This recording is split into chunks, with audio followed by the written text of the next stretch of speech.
2015 is-settur tal-gaming iġġenera ma' 700 miljun euro fl-ekonomija Maltija.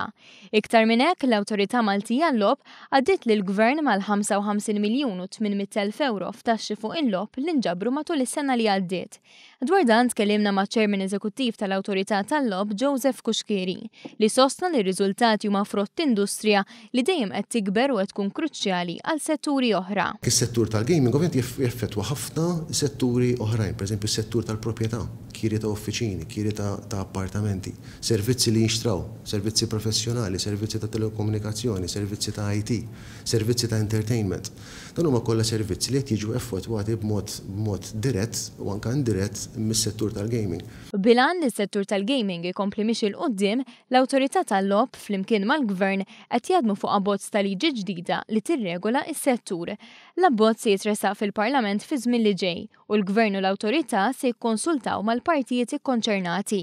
L-Awtorità ħadd ingħata poteri ġodda, pereżempju, qegħdin inħarsu lej tip ta' struttura fil-liċenzji ġdida, qegħdin inħarsu lej iktar simplifikazzjoni għax huwa importanti li l-leġiżlazzjoni tkun sempliċi kemm mill-aspett anke ta' liċenzjar, però anke sempliċi mill-aspett ta' compliance. Preżentament is-settur tal-gaming huwa regolat minn liġi li tmur lura 12-il sena.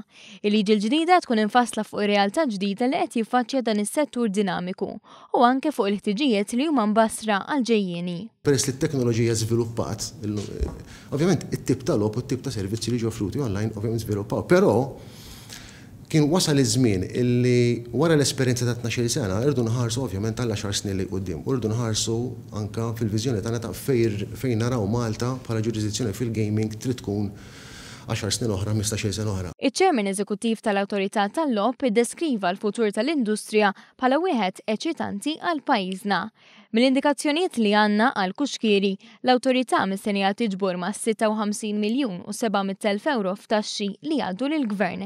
Dan fil-waqt li Malta se tkompli tkun ġurisdizzjoni mudell għal pajjiżi oħra Ewropej. Malta hija ġurisdizzjoni li għandha reputazzjoni tajba ħafna, reputazzjoni ta' integrità, u fil-fatt huwa naħseb ukoll role model għal ħafna pajjiżi oħrajn anke fosthom pajjiżi membri fl-Unjoni Ewropea li huma li f'dal-aħħar snin tista' tgħid adottaw leġiżlazzjoni biex jirregolaw l-online gaming u għandek ukoll anke pajjiżi oħra li għadhom fil-proċess li jirregolaw l-online gaming u ħafna minnhom nista' nassigurak illi ħarsu lejn Malta bħala dak il-mudell ta' kif inti għandek tfassal regolamentazzjoni biex tirregola s-settur tal-remote gaming.